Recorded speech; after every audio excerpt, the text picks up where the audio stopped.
Mobile लगातार update होता है, लगातार अपग्रेड होता है। जो एक कीपैड वाला मोबाइल आता था एक जमाने में, आज भी कहीं कहीं पर आपको गलती से वो देखने को मिल जाता है। जो पुराने लोग हैं जो अपने आप को अपडेट नहीं कर पा रहे, तो उनके पास वो आज भी वो कीपैड वाला मोबाइल आपको मिल जाएगा। बट आप लोगों से मेरा ये सवाल है कि क्या आप उस कीपैड वाले मोबाइल का आज इस्तेमाल करने में कंफर्टेबल महसूस करेंगे? करना चाहेंगे? आपको लेटेस्ट मोबाइल चाहिए, एकदम अपग्रेडेड मोबाइल चाहिए जिसमें सारे फीचर्स हो। एप्पल आईफोन 12 प्रो सारे फीचर्स हैं, और मेरे पास 12 प्रो है। मुझे इसके बहुत सारे फीचर अभी तक मालूम नहीं पड़े। इसमें इतने सारे फीचर्स हैं, अपने को जितने काम पड़ते हैं अपने को उतना ही मालूम है। अब उसका रिसर्च अपन करने बैठे हैं तो बहुत टाइम लगेगा, और जो जरूरत जब पड़ेगी तो हम सीख लेंगे। जब जरूरत नहीं है तो फिर उसको अनावश्यक रूप से उसमें टाइम लगा के फायदा नहीं है। तो इसी के बहुत सारे फीचर्स अभी मुझे मालूम नहीं है। लेकिन एप्पल 13 प्रो आ गया, और कई लोग उन्होंने एप्पल 12 प्रो को छोड़ करके, जबकि उनके पास एप्पल 12 प्रो था, उसको छोड़कर एप्पल 13 प्रो ले लिया। तो मैंने उनसे पूछा, मैंने कहा क्या आपको एप्पल 12 प्रो के सारे फीचर जो है वो मालूम पड़ गए? आपने सारे फीचर सीख लिए? उन्होंने कहा नहीं। तो मैंने कहा तो फिर आपने एप्पल 13 प्रो क्यों लिया? क्या उसमें कोई ऐसा फीचर आपको दिखा जो आपके 12 प्रो में नहीं था और आपको जरूरी था? बोला नहीं सर, वो तो मालूम ही नहीं है हमको अभी तक कि 13 प्रो में क्या क्या फीचर हैं। तो मैंने कहा फिर आपने 13 प्रो क्यों लिया? 1.25 लाख रुपए का फोन आपके पास था, उसको छोड़कर आपने एक 1.25 लाख का दूसरा फोन ले लिया, तो क्यों लिया? तो उन्होंने कहा साहब जमाना बदल रहा है और हम पुराने वर्जन के फोन के साथ नहीं रहना चाहते। हम चाहते हैं कि लोग हमको आधुनिक समझे, मॉडर्न समझे, लोग ये माने, ये जाने कि साहब हम जो है ना वो लेटेस्ट चीजों का इस्तेमाल करते हैं। तो हम आधुनिक चीजों का इस्तेमाल करते हैं, अपग्रेडेड वर्जन की चीजों का इस्तेमाल करते हैं। अभी हम लोग कार बुक करने के लिए गए थे, हुंडई की वेन्यू। मेरे पास एक कार थी, सबसे पहले जो मैंने ली थी मारुति की स्विफ्ट, फिर मैंने लिया एक्सेल 6, फिर अभी तीसरी कार जब वेन्यू बुक करने के लिए हम गए तो उन्होंने मुझे बोला कि कब चाहिए कार। हम लोग जब सब गए तो उन्होंने पूछा कि कब चाहिए कार। तो अभी हाल में 10-15 दिन पहले बुक करने गए थे, तो उन्होंने कहा अभी चाहिए, दिसंबर में चाहिए। तो कार की शॉर्टेज है लेकिन हमारे पास कुछ कार है, हम आपके लिए मंगवा देंगे। तो हमने कहा नहीं दिसंबर में क्यों, अगर लेना ही है और समय तो नजदीक आ गया है तो हम जनवरी में लेंगे, या जब भी आपका 2022 का मॉडल आ जाएगा तब लेंगे। तो उन्होंने कहा 15 जनवरी के बाद आ जाएगा। फिर उन्होंने कहा कि आप अगर आप चाहें 2021 का मॉडल लेना तो हम आपको कुछ डिस्काउंट भी दे सकते हैं। अगर आप 2021 का मॉडल, उन्होंने लालच दिया हमको कि सब अगर 2021 का मॉडल आप लेना चाहें तो हम आपको कुछ डिस्काउंट भी दे सकते हैं। हमने कहा नहीं साहब, डिस्काउंट कौन क्या करेंगे, हमको तो लेटेस्ट मॉडल ही चाहिए। तो हमने 2022 का मॉडल बुक किया जो 15 जनवरी के बाद हमको मिलेगा। तो इट मींस कि हम सब वो गैजेट्स इस्तेमाल करना चाहते हैं, वो कार इस्तेमाल करना चाहते हैं, वो चीजें इस्तेमाल करना चाहते हैं जो अपडेटेड हैं, अपग्रेडेड हैं। तो मेरा एक सवाल आपसे है, क्या आप अपने आप को अपडेट और अपग्रेड कर रहे हैं? ये आपको चेक करना है। क्या हम उससे अपडेट हुए हैं, अपग्रेड हुए हैं? क्या हमारी स्किल्स डेवलप हुई है? क्या हमारी इनकम बढ़ी है? क्या हमारी सोच डेवलप हुई है? क्या हमारा माइंडसेट डेवलप हुआ है? क्या हमारी टीम डेवलप हुई है? क्या हमारी टीम डेवलप हुई है? ये आपको सोचना है। कई लोग शायद अपडेट हुए होंगे, अपग्रेड हुए होंगे, जैसे थे शायद अब वैसे वो नहीं होंगे, वो उससे बेहतर होंगे। कुछ लोग शायद वैसे ही होंगे, और कुछ लोग डाउनग्रेड हुए होंगे, जैसे थे अभी शायद स्थितियां उससे भी ज्यादा बुरी होंगी। उस समय अगर 10 लोग पूछते थे तो अभी शायद 8 ही पूछते होंगे, है ना। हमारे लोगों के आसपास के लोगों की संख्या, हमारे रिलेशंस जो पहले थे उससे भी कहीं ज्यादा कमजोर हुए होंगे। अब आपको यह देखना है कि आप इन तीनों में से कौन सी कैटेगरी में हैं। नंबर 1 कि आप अपग्रेड हुए हैं, नंबर 2 कि आप वहीं के वहीं हैं, नंबर 3 कि आप डाउनग्रेड हुए, आपकी लाइफ जो है वो पहले से भी ज्यादा प्रॉब्लम में आ गई है, फाइनेंशियल पोजीशन पहले से भी ज्यादा कमजोर हो गई है। तो ये आपको बेहतर तरीके से मालूम है कि आप तीनों में से कौन से जगह पर हैं, और ये भी सोचिए कि जाना कहां पे है कहां पे और जाना कहां पे है। हम कहां पहुंचेंगे जब तक हमको ये नहीं मालूम कि हमारा गोल क्या। आप रायपुर के रेलवे स्टेशन में जाइए और जाकर के ये बोलिए कि साहब मुझे टिकट दे दो, वो पूछेगा कहां की, बोला कहीं की भी दे दो, कब की, कभी की भी दे दो, कहां की देगा? आप बोलोगे मेरे को बहुत दूर जाना है, तो कहीं दूर की दे दो, तो कहां की देगा? हो सकता है वो जहां की दे दे, अगर मान लीजिए आपके ऊपर तरस खा के वो दे भी दे, तो कहीं ऐसी जगह पहुंच जाओ आप जहां पहुंचना ही नहीं चाहते थे। अगर हमने जानबूझकर कोई लक्ष्य नहीं तय किया तो अनजाने में हम वहां पहुंच जाएंगे जहां पहुंचना चाहते ही नहीं है। बहुत दूर जाना है, बहुत पैसा कमाना है, बहुत बड़ा करना है, इनकी कोई मतलब स्पष्टता नहीं। और आपके गोल में जब तक कोई स्पष्टता नहीं होगी ना, तब तक वो रिजल्ट आपको नहीं देगा। देखिए, आज से 5 साल के बाद हम लोग कहीं ना कहीं तो पहुंचेंगे, कहीं ना कहीं तो पहुंचेंगे। कहां? ये हमको आज तय करना है, ये हमको आज तय करना है। अगर हम नहीं तय करेंगे तो भी क्या पहुंचेंगे?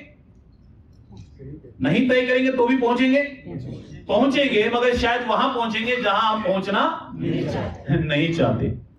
राइट? तो हमको अपडेट होना है, अपग्रेड करना है। 5 प्रकार की फाइनेंशियल स्टेज होती है। सबसे पहला जो फाइनेंशियल स्टेज होता है that is survival stage. Survival यानी कि इतना पैसा आता रहे कि साहब दाल रोटी चलती रहे, काम चल जाए, बच्चों की फीस पट जाए, घर का खर्चा चल जाए, किसी तरीके से काम चलता रहे, that is called survival stage. Survival stage के बाद जो अगला स्टेज आता है दैट इज स्टेबिलिटी। स्टेबिलिटी यानी जिसको हम बोलते हैं सिक्योरिटी, इसको आप बोल सकते हैं सिक्योरिटी का स्टेज। यानी इस स्टेज पर व्यक्ति इतना पैसा कमाता है कि अपना घर का सब खर्चा चलाने के बाद भी वो थोड़ी बचत कर पाता है, और वो बचत इतनी हो जाती है कि अगर बाई चांस 6 महीने 8 महीने साल भर उसको इनकम नहीं भी आती है तो भी उस पैसे से उसका घर का खर्चा चल जाता है। कि वो जो बचत है वो सेविंग्स है, या कोई अचानक इमरजेंसी आ गई, कुछ हद तक एक लिमिट तक वो इमरजेंसी को वो इस पैसे से मैनेज कर सकता है। तो मोटा मोटी जितना आपको सर्वाइवल स्टेज के लिए इनकम चाहिए उसका 2 साल की इनकम को अगर क्लब कर दें, उतनी सेविंग अगर आपके पास है, जैसे मान लीजिए 50,000 आपको चाहिए सर्वाइवल स्टेज के लिए, तो यदि आपके पास इंटू 24, 50 इंटू 24 यानी लगभग 12 लाख रुपए की सेविंग है, तो आप आ जाते हैं स्टेबिलिटी वाले स्टेज पे। इसके बाद जो थर्ड स्टेज है that is independent stage. Independent stage क्या होती है कि व्यक्ति ने जो पैसा कमा करके उसने थोड़ा थोड़ा सेविंग्स भी करना शुरू किया, और सेविंग करने के बाद आज उसके पास इतनी सेविंग हो गई है कि उस सेविंग के पैसों से जो मंथली इनकम आएगी, उस सेविंग से जो उसको मंथली इनकम आएगी, उससे वो कम से कम सरवाइव कर सके, कम से कम वो सर्वाइवल स्टेज पे बना रहे सेविंग के पैसों से। अगर मान लीजिए काम किसी वजह से नहीं भी कर पा रहा है तो भी सेविंग के पैसों से ही वो सर्वाइवल स्टेज पर बना रहे, यानी महीने का 40-50 हजार रुपया उसको सेविंग से इनकम के रूप में आता रहे। तो वो कितना होगा? तो यदि हम उसको मोटा मोटी मान के चलें तो 50 लाख की प्रॉपर्टी पे आज के रेट पे किराया लगभग 20,000 रुपए के आसपास आता है। राइट? तो 50 लाख में 20,000, 40 से 50,000 चाहिए, मतलब 1 करोड़ से ऊपर की प्रॉपर्टी अगर उसने किराए पर दे रखी है तो वो इंडिपेंडेंट वाले स्टेज पर आ सकता है। अब चौथी जो स्टेज है, चौथी स्टेज है, इसको हम बोलते हैं सक्सेस या फाइनेंशियल फ्रीडम, जिसके लिए हम लोग नेटवर्क मार्केटिंग में आए हैं। हम लोग बार बार बात करते हैं ना फाइनेंशियल फ्रीडम। तो ये फाइनेंशियल फ्रीडम क्या है कि आपकी जो इनकम आ रही है वो इनकम से घर का सारा खर्चा चलकर सेविंग करने के बाद, सेविंग से जो इनकम आपको आने लगे, वो सेविंग की इनकम आपको इतनी आए कि जिससे आपका सर्वाइवल भी चले और लग्जरीज को भी आप मेंटेन कर सके। अगर आपको एक ठीक ठाक जिंदगी जीनी है आज के समय में, जिसमें कि आप लग्जरीज को मेंटेन करें, बढ़िया कार को मेंटेन करें, बढ़िया मकान मेंटेन करें, बढ़िया लाइफ स्टाइल मेंटेन करें, बच्चों को अच्छे स्कूल में पढ़ाएं, एक अच्छी सी कार 15 लाख 20 लाख की कार मेंटेन कर पाए, बढ़िया लाइफ स्टाइल मेंटेन कर पाए, तो उसके लिए कितनी महीने की इनकम कम से कम होनी चाहिए? 4 से 5 लाख रुपए कम से कम महीने की इनकम होनी चाहिए, तब जाकर के आप उस लेवल पे आएंगे। तो फाइनेंशियल फ्रीडम का स्टेज क्या हुआ कि आपको आपकी संपत्तियों से 4 से 5 लाख रुपए हर महीने का आना चाहिए। और 4 से 5 लाख रुपए महीने का अगर आना चाहिए तो कितना आपको इन्वेस्टमेंट करना पड़ेगा? वापस अगर अगेन प्रॉपर्टी के ऊपर हम बात करें, मैं फिक्स डिपॉजिट के ऊपर इसलिए बात नहीं कर रहा कि फिक्स डिपॉजिट की अगर आप इंटरेस्ट को निकालते चले जाएंगे तो जो मूलधन है उसकी तो कीमत कम होती जाएगी। आज अगर आपने 10 करोड़ डाले तो आज से 5 साल बाद 10 करोड़ की वैल्यू 10 करोड़ थोड़ी रहेगी। अगर आपने उसका इंटरेस्ट निकाल लिया तो 10 करोड़ जो मूलधन बचेगा उसकी वैल्यू तो कम हो जाएगी, वो 8 ही करोड़ रह जाएगी, राइट। सो हम अगर प्रॉपर्टी में इन्वेस्ट करें, अगेन 50 लाख के ऊपर 20,000 किराया पकड़ के चलें तो 1 करोड़ पे 40,000 और हमको चाहिए कितना 4 से 5 लाख, यानी लगभग 10 से 12 करोड़ की प्रॉपर्टी अगर आपने किराए पर दे रखी है तो आप इस स्टेज पर आ सकते हैं जो है सक्सेस स्टेज या फाइनेंशियल फ्रीडम। यानी जहां पर आपके पास आजादी है, आपके पास चीजों को खरीदने की आजादी है, आप चीजों को देख करके मन महसूस के नहीं रहते हैं कि साहब मैं इसको खरीद पाऊंगा नहीं खरीद पाऊंगा, ये मेरे बस में है या नहीं है, ये मेरे पॉकेट को अलाउ करता है नहीं करता है, जो बार बार हम लोग अपना मन महसूसते हैं ना, क्योंकि अभी हम लोग 4th स्टेज पे नहीं है, राइट। जो बार बार हमको कंट्रोल करना पड़ता है, ये खरीदे नहीं खरीदे, वो खरीदे नहीं खरीदे, ऐसा करें कि नहीं करें, बच्चों को वहां पढ़ाएं कि नहीं पढ़ाएं, कहीं ना कहीं हमको कॉम्प्रोमाइज करना पड़ रहा है क्योंकि अभी हम इस स्टेज पर आए नहीं हैं।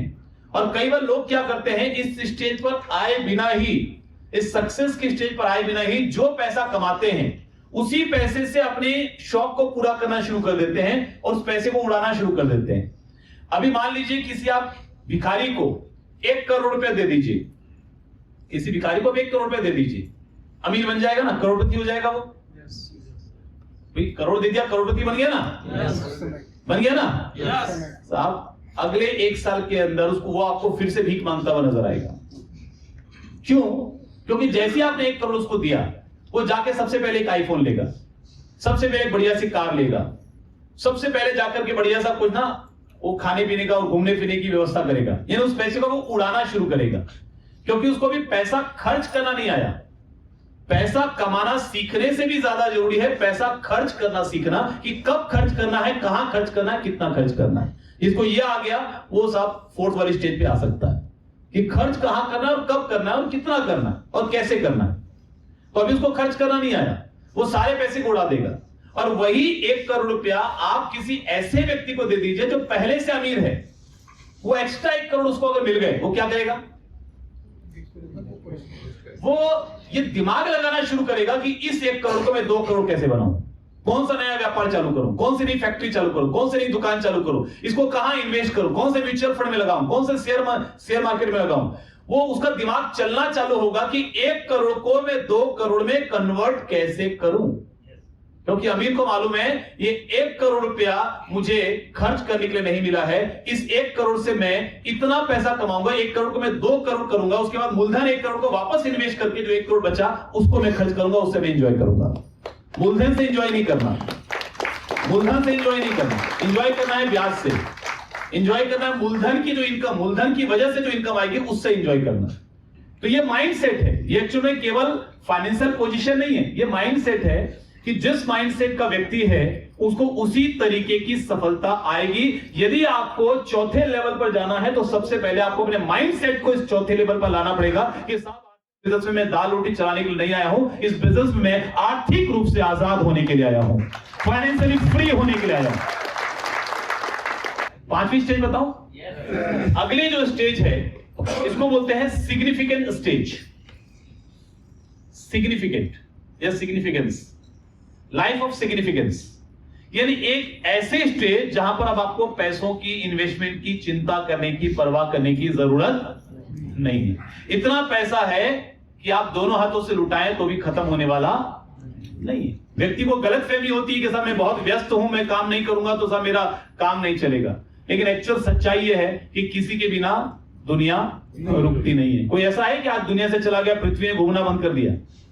पृथ्वी तो आज भी घूम रही है, कितने आए और कितने चले गए, कितने शूरमा सूरवीर चले गए, लेकिन पृथ्वी घूमना बंद नहीं हुई। तो किसी के जाने आने से फर्क नहीं पड़ता, लेकिन कुछ लोग ऐसे होते हैं जो इस लेवल पे होते हैं, सिग्निफिकेंट लाइफ स्टाइल जी रहे होते हैं, इनके आने से और इनके जाने से पूरी दुनिया को फर्क पड़ता है, क्योंकि लोगों के लिए रोल मॉडल होते हैं, इनके एग्जाम्पल दिए जाते हैं, इनके उदाहरण दिए जाते हैं, लोग इनसे, इनके जीवन से प्रेरणा लेते हैं। ये कामयाब और सफल लोग होते हैं जो इतना पैसा कमाते हैं, इतना पैसा कमाते हैं कि जिंदगी में कभी भी इनको पैसों के बारे में सोचने की या पैसों के लिए काम करने की जरूरत नहीं होती। तो आप में से कितने लोग इस लेवल पे आना चाहते हैं? 5th significant life style. Sure? Sure? तो क्या तैयारी है आपकी इस चीज को लेकर? क्या कर रहे हैं आप इस लेवल पे आने के लिए? मेरा एक सवाल है आपसे, जो नौकरी आप आज कर रहे हैं उससे यहां आ जाएंगे? जो दुकानदारी कर रहे हैं आ जाएंगे? क्यों साहब प्रीतम जी, आ जाएंगे? उस जॉब से यहां आ जाएंगे? उस खेती से आ जाएंगे? उस पुराने काम से आ जाएंगे? तो हम उस काम को आज इतनी बड़ी प्रायोरिटी पे लेके चले। ठीक है, वो काम करना जरूरी है, मजबूरी है, पेट चलाना, लेकिन ये बात समझनी भी जरूरी है कि अगर हम अपने भविष्य के लिए कुछ नहीं करेंगे तो अपने आप कुछ होने वाला नहीं। आज हमको समय निकालकर, वक्त निकालकर कुछ तो करना पड़ेगा। तो मैंने एक रिसर्च किया और रिसर्च में मुझे मालूम पड़ा कि जितने भी कामयाब लोग हैं, जितने भी अमीर लोग हैं, जितने भी सक्सेसफुल लोग हैं, जितने भी बहुत बड़े बड़े दिग्गज लोग हैं, उनके पास एक निश्चित समय है। और जितने लोग जो कमजोर जिंदगी जीते हैं, गरीब जिंदगी जीते हैं, आम जिंदगी जीते हैं, जो बहुत प्रॉब्लम में हैं, जिनके पास टाइम नहीं है कुछ करने के लिए, जिनके पास समय नहीं है प्लान दिखाने के लिए, जिनके पास समय नहीं है मीटिंग में आने के लिए, जिनके पास समय नहीं है अपने जीवन को, भविष्य को बड़ा और अच्छा बनाने के लिए, वो सभी नाकामयाब लोग, उन नाकामयाब लोगों के पास एक दिन में 24 घंटे हैं। कितने घंटे? किनके पास? नाकामयाब लोगों के पास। और जो कामयाब लोग हैं, जो जिनके पास बहुत टाइम है, एंजॉय कर रहे हैं, घूम रहे हैं, मस्ती कर रहे हैं, खूब पैसा कमा रहे हैं, टीम की मदद कर रहे हैं, बड़ी टीम बना रहे हैं, बड़ा नेटवर्क बना रहे हैं, लोग रोज लोगों को प्लान शो कर रहे हैं, डेली काम कर रहे हैं, उनके पास एक दिन में उनके पास भी 24 घंटे ही हैं। तो समय तो सबके पास बराबर है। अब उस समय का इस्तेमाल आप कैसे करते हो, यही तय करेगा कि आप अपनी जिंदगी को किस तरीके से जी पाएंगे। खाली बिजनेस का प्लान आपको मालूम है, उस बिजनेस में है क्या? लोगों को ज्वाइन कराना है, लोगों को प्रोडक्ट बताना है, दुकान बदलनी है, पैसा आएगा। और क्या है प्लान में? क्या अभी प्लान देखा ना आपने, दुकान बदलनी है, पैसा आएगा। इसमें कोई बहुत ज्यादा सीखने वाली बात है? सीखना यही है माइंडसेट। क्योंकि 3 चीजें चाहिए। देखिए, आपको बिजनेस में सक्सेसफुल होने के 3 चीजें चाहिए। एक चाहिए माइंडसेट। क्या चाहिए? माइंडसेट। दूसरा चाहिए स्किल सेट, और तीसरी चाहिए strategy. Mindset, skill set and strategy. Mindset यानी आप कामयाबी के लिए आपका दिमाग तैयार तो हो। अभी आपका दिमाग आपको आइडियाज क्या देता है कि इतना काम कर ले और इस तरीके से कर ले कि दाल रोटी चलती रहे। अभी आपका दिमाग आपको आइडिया देता है करोड़ों रुपए कैसे आएंगे। अभी आप पूछोगे भी ना दिमाग से, दिमाग आपको जवाब कुछ नहीं देगा, दिमाग ब्लैंक हो जाएगा। जैसे ही आप सोचोगे ना महीने का 1 लाख कैसे कमाना है, महीने का 5 लाख कैसे कमाना है, दिमाग काम करना बंद कर देगा। 5 लाख सुनते ही महीने का कई लोगों का दिमाग बंद हो जाता है, वो आगे की बातें उनकी समझ में नहीं आती। 5 लाख सुना, दिमाग ब्लॉक। क्यों? क्योंकि दिमाग से कभी हमने वो काम लिया ही नहीं है। दिमाग से हमने कभी आज तक बार बार वो सवाल पूछा ही नहीं है कि बता देखो इसमें से कौन से लेवल पे जाना है और उस पे लेवल पे जाने के लिए क्या तरीका है, बता और क्या करना पड़ेगा, बता और क्या सीखना पड़ेगा। इससे कभी हमने पूछा ही नहीं है। इसकी क्या गलती है? इसको आदत ही नहीं है। आप जिस व्यक्ति को आदत नहीं है, आप देखना किसी, मान लो कोई व्यक्ति ऐसा जिसने जीवन में कभी काम नहीं किया, वो अमीर घर का लड़का है, उसने कभी कोई काम नहीं किया, और अचानक से उससे आप दिन भर काम करवा लो, क्या हालत होगी उसकी? वो कान पकड़ लेगा, बोलेगा भैया इसके आदमी के बाद दोबारा जाना नहीं है। कोई व्यक्ति जिसने आज तक कोई व्यायाम नहीं किया, वो एक दिन जाकर के जिम में अगर 4 घंटे व्यायाम कर ले तो क्या होगा? तो 4 साल तक दोबारा जिम नहीं जाएगा। ये सुनो, तो आपने इससे काम करवाया ही नहीं आज तक। आपने इसको कभी आदत ही नहीं डाली कि बेटा तेरे को भी कुछ सोचना है मेरी जिंदगी के बारे में, इस जिंदगी को बदलना कैसे, उसके बारे में कभी सोचता है? काम ही नहीं करवाया आपने इसको। आज मैं आपसे ये एक ही बात कहना चाहता हूं कि अपने दिमाग से सवाल पूछना शुरू करो। दिन में कई बार पूछो, और बढ़िया क्या हो सकता है, और क्या करना पड़ेगा मुझे, मेरा ये गोल है, मेरा ये लक्ष्य है। गोल बनाने का मतलब क्या है जानते हैं? जब आप गोल बनाते हैं और डायरी पे लिखते हैं ना, तो आपके दिमाग से आप सवाल पूछना शुरू करते हैं, ये गोल है मेरा, इसको पूरा करना, बताओ और क्या कर सकते हैं, बताओ और क्या कर सकते हैं। सुबह पूछो, दोपहर पूछो, शाम को पूछो, रात को पूछो। धीरे धीरे धीरे आपका दिमाग चलना शुरू हो जाएगा और आपके दिमाग के अंदर की जो शक्तियां हैं वो बाहर आनी शुरू हो जाएगी। अगर उन शक्तियों का इस्तेमाल करना शुरू कर दे तो क्या जीवन बदल सकता है? बदल सकता है। आप केवल थोड़ा बड़ा नहीं, पूरा ट्रांसफॉर्म हो सकता है। पूरी जिंदगी में बड़ा रूपांतर, बड़ा परिवर्तन आ सकता है।